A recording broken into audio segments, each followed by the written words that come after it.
you last night in the club, but you said you were sleeping at a rough one. I know I have to deal with y'all this morning. I So, some rest, you know what I mean? I know there's certain things you can't talk about, but one of the things was the bail. We were wondering, is Yeah. Jeezy gonna get out? The What happened? hood wants to know what took so long for you to post back. Oh man, if y'all really want to know, man, I'm a real one. And it's just like, you know, whatever happened, you know, they kind of, you know, they detained my bus driver, two of my bus drivers, which one was a 50-something-year-old lady, my cameraman, whatever. And, you know, I'm just such a real person, and I know, you know, we was there to the right, and I just felt like I couldn't leave him in there. When I stepped in the door, I had, you know, bailsmen right there to get me out. And I just made it clear, like, when I leave, you know, we leaving together.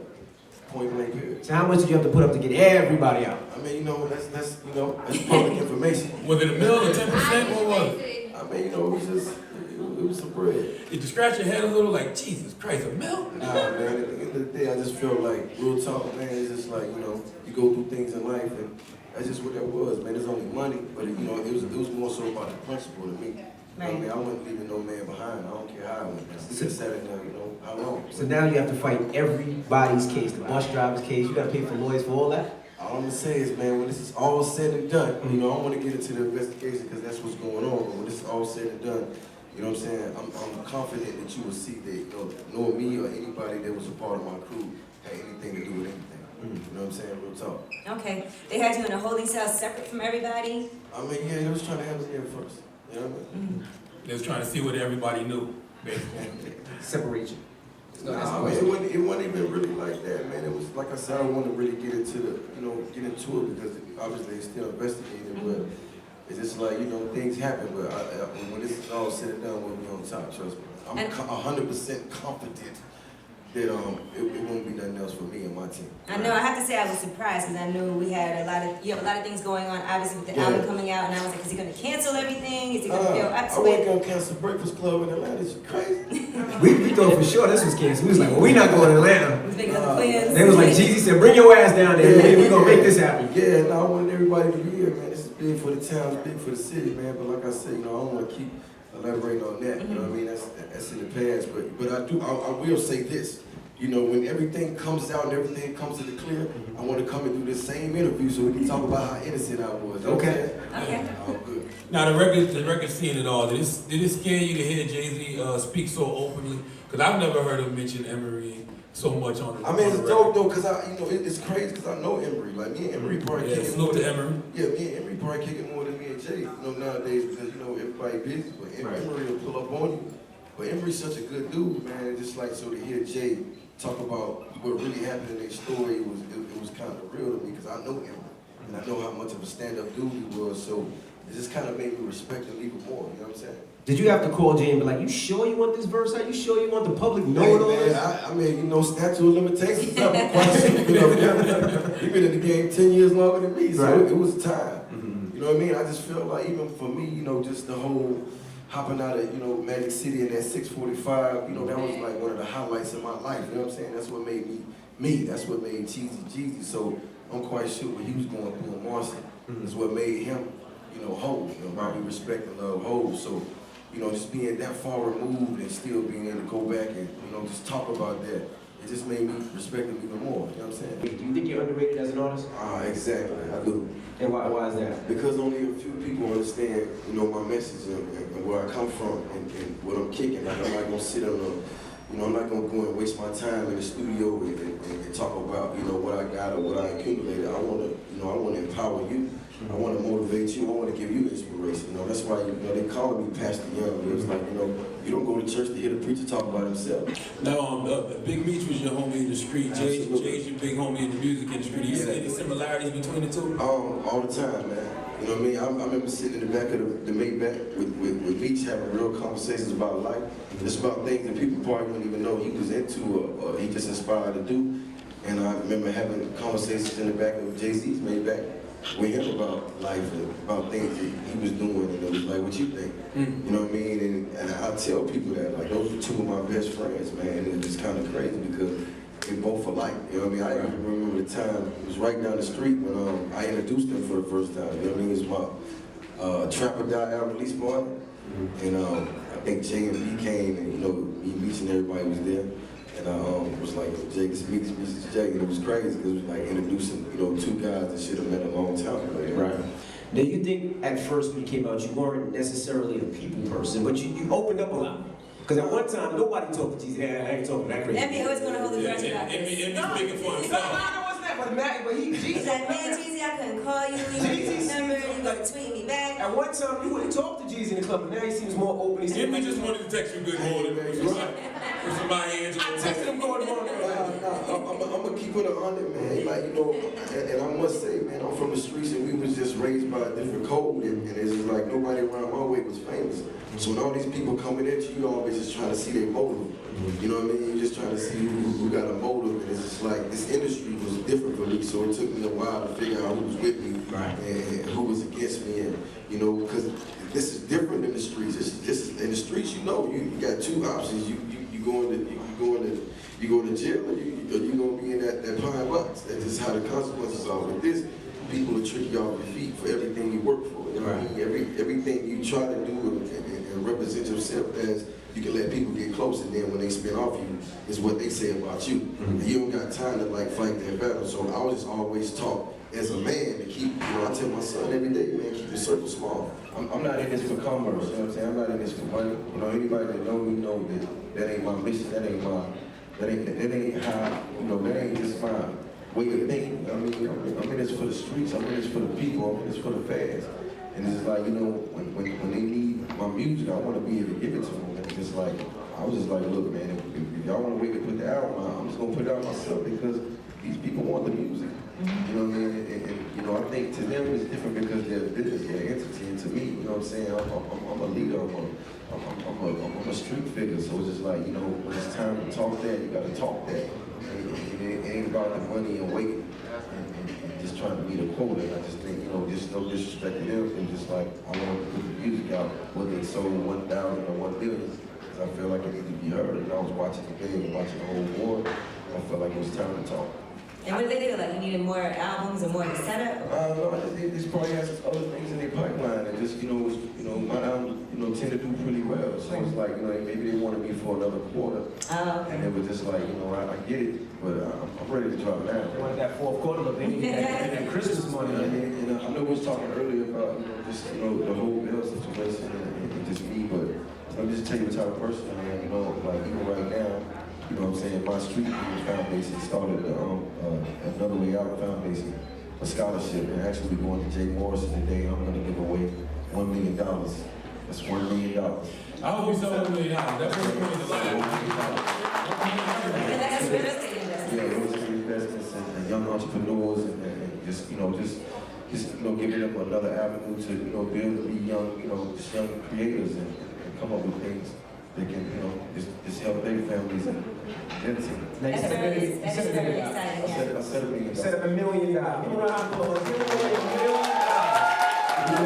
Now let's talk about your son a little bit, because you mentioned him a whole lot today. And I know back in January there was some issues or whatever, so why don't you explain what happened with you and your son? And, you know, it seems like you have like you've been talking about him so much today and as of late, so explain your relationship with your son. Explain the issues to people that don't know what happened, because it was a while ago. There was some domestic violence situation, they said, with your son that you got arrested for. You know, like I said, man, you know, me and my son, we love each other very much, and it's just like, you know, he's a young adult now. So, you know, I just got, you know, we got to just respect each other's mind a little bit different, and we just kind of moved past that whole thing, you know what I mean? It's about family and love, and actually, it put us in a better place, you know what I mean? Just seeing what the world had to say about our family and knowing where we came from. Like, my son is really from the projects, just as I, you know, we really came from the struggle. And just like now to see him, you know, picking his colleges and want to go to school to LA and just all, you know, just started his clothing line, airline flyer site, something like that. But it's dope though, international flyer line, that's what's it. Yeah, he be mad if you don't get the brand. I gotta get on the brand. Yeah, a couple of them, but that's what I like. I mean, just to see him, just, you know, want to live his dreams, you know what I mean? And you know, my whole thing with my son is he wanted to be a rapper, and I just wanted him to know, like, you know, this ain't for no chain or no Rolexes or no cars because I had all that before. And it's just like, if you ain't willing to, lay down and die about this, then I don't think you should be in it. This is no different than being in Martin Luther King situation of Malcolm X. It's like, when you say these words, you gotta stand on it. You know what I mean? Especially when you're out here in the streets. And I just, like, I feel like this was no different than me being in the streets. I didn't want to grow up and want to be a hustler. Right. And I definitely didn't want to grow up and want to be a rapper. It's just like, when we got that established, just me and him was in a better place. Now, back to the music. Why do you take so long between albums? I gotta live, so man. It's like, this, and I want you to know that, man. Like I said, it ain't about quotas, it ain't about money to me. Like, this is about real life, man. It's like, what I go through in my life or what I see others go through in my experience, I put it in my music. It's like, I don't just go in the studio and write raps. You know what I'm saying? I live. And then when I see myself make a mistake, when I see somebody around me make a mistake, or I see somebody around me be successful, or I see somebody around me get jammed up or killed or murdered, like, I speak on that because that's my life, and sometimes you have to live. So seeing it all was me living for 3 years going, man, who am I to this game? Like, am I gonna be the guy that still talking about standing on the corner when I know I ain't? Still riding around this when I know I ain't? Let me give you a life experience. Let me tell you what it's like to be a cat from the trap for 10 years in the rap, and you got all these positive things going for yourself, but they still want to put you in a box. Let me tell you, about that. Let me tell you what your 10 years going to be like. Look at everybody's 10-year plan. What makes my 10-year plan different from Jay-Z's? You know what I'm saying? I'm halfway there. Another 10 years in the game, and I can be as he. Now, what does Jeezy do to relax? You talk about all the work you do, the hats that you have. How does Jeezy relax? Smoke weed in the back of the family. He probably has sex. All that. No, man, I like to just be around my homies, man. Like, to be honest with you, I like to be around them niggas. It's like, they just keep me on point, right? And it's like, I like the club when I can, and just kind of just touch the people. Like, that's relaxing. You like going to the club? Just yeah, just to hear the music and to be around, people you really kick it with, you know what I mean? And just to see the people and see what's going on. That's how I relax, you know what I mean? I go out. It's like I ain't gotta do nothing today. Like I ain't gotta get on the mic, right? Shout them out, and then I just want to be here with everybody. Just chill. Yeah. Now, for somebody that's listening from out of town, listening right now, when they come to Atlanta, oh man, they're like, all right, let's start from where. Besides Frank's Key Shop, where should they go? What's a good place in Atlanta that somebody should go? It depends on what type of food. What type of food? Soul food. Busy Bees. Busy Bees. Central. Okay. For seafood, sponges. Now, Boozy food, ocean prime. Now, gentleman club. Where should they go if they want to go to a nice gentleman club? If they coming from out of town. you mean a strip club? Yeah. All right, the strip club. Gentlemen's club. We got That's how light-skinned people say strip club. There's no kids that's listening, man. Strip club. I like Blue Flame, man. Blue Flame, that's my club. Okay. Blue Flame, Magic City, Follies, definitely Strokers. If you're really good with little babes, I don't know. Now, where should they stay away? If they're coming from out of town, they'd be like, what? Stay away. If they want to be safe, a lot of people listen, from different places. They come to Atlanta for the first time. Where should they not make that left turn? Like, if you're talking to your boy, say, don't go to Queens, but don't go to Brooklyn. Oh, no, but it's just like, people come to the gay clubs and everything is really in the city, but if that shit get up, food compound, all that stuff, you start going to the outskirts and going to those real clubs, and that's Atlanta, that's the real Atlanta, you know what I mean? That's where you see what Atlanta's really about. So if you want to see Atlanta, I would go to those places. Okay. Now, why did you switch management? You were with Kevin Love and now you're with Rock Nation. I'm pretty much with my team on Agency 99 right now. You know what I'm saying? Jay and everybody helped me, get my stuff together because I wanted to have my own team. So this kind of pointed me in the right direction. I just always wanted to have my own team because with all the knowledge and everything that I went through, I want to be able to, just with the whole YG situation and how I was able to be instrumental on my team, able to be instrumental in that. I just want to be able to do that for others. And that started with just having your own team. So, shouts out to Agency 99. We did this whole thing ourselves this time. And it really worked out for us, What do you listen to when you're putting your album together on what you should keep on the album and what you shouldn't, what needs to change? Oh man, I know those conversations, man. Like, me and my man 1-5, we go back and forth every day. It's just like, it's crazy. Shouts out to hip hop.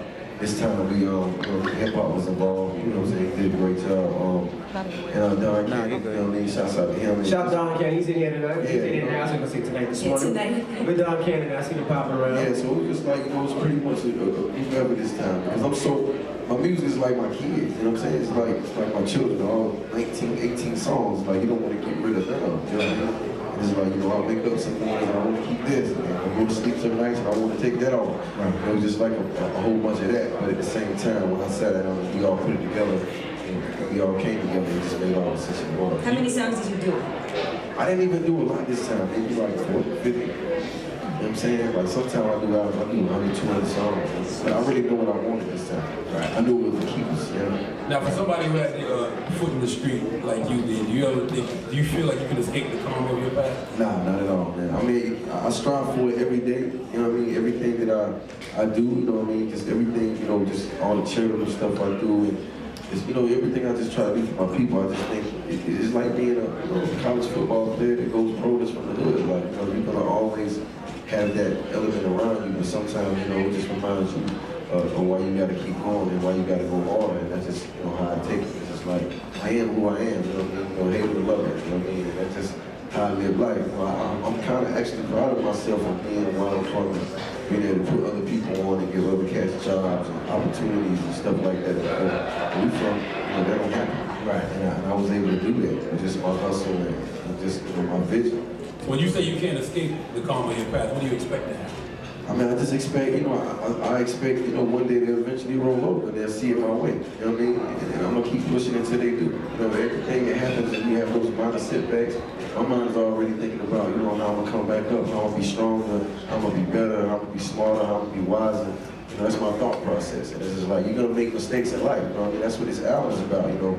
You're gonna make mistakes, but it's like, how you gonna overcome it? Right. You know what I mean? Adversity, man. It's just like, I ain't got nothing but me. You know what I'm saying? I can only tell you what I've been through, and I can only put that in my music, and it sells millions of records because people believe it and they live by it. And when people see me, that's why I'm 10 years in the game, and I still got respect, I still got love, because they know I'm for real with it. And it ain't just nobody just talking to you, you know what I'm saying? And it's just like, I pride myself in it, you feel? Well, ladies and gentlemen, Jeezy, we appreciate you for bringing us down here. Give it up